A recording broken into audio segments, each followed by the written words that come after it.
Hi, I'm Nitesh, and I'm part of the Galaxy team at Johns Hopkins, and I'll be talking about BioArchive. We got the name wrong in the document which they gave us. But moving on. I think as a community, we should be focusing on completely reproducible analyses, like be it Bioconductor, Galaxy, whatever it is. I think the analysis should be completely reproducible. And one of the main components of making an analysis reproducible is we need to have the exact version of every program used. So you can see tens and thousands of reproducible computational research papers, and this states the exact same thing.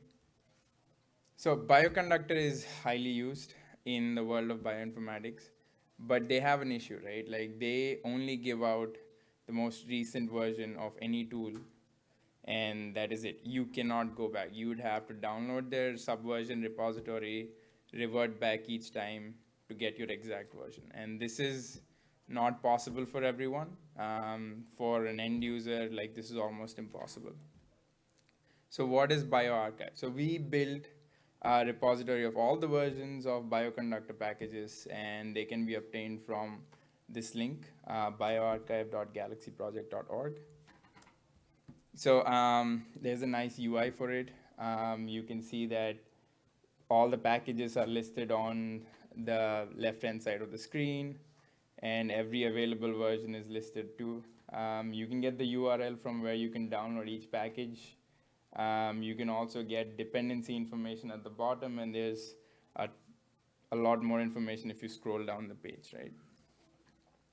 So how does it make it useful to use this?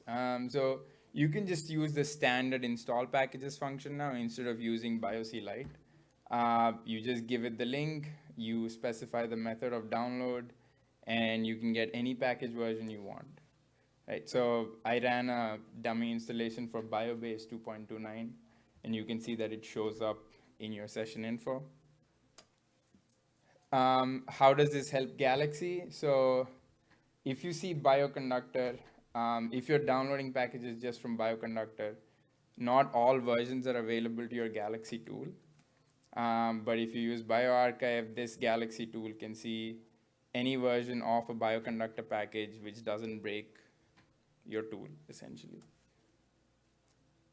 So this is reiterating the same point. We want you to resolve dependencies from BioArchive directly if you're using Galaxy. So you can see here that the dependency tree is broken because we want package D seek 1.017, whereas the latest distribution is 1.914.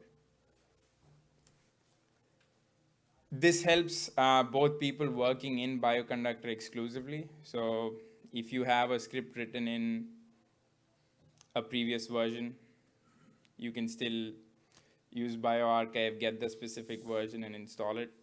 Helps people who are working in Galaxy as well.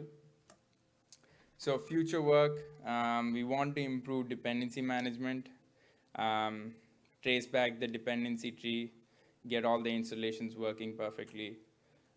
We hope to integrate it with Bioconductor's BioC Lite function. Hopefully get Bioconductor involved in the process. And if you want to help, this is our GitHub page. Please report any issues, help us out. And that's it. Thank you.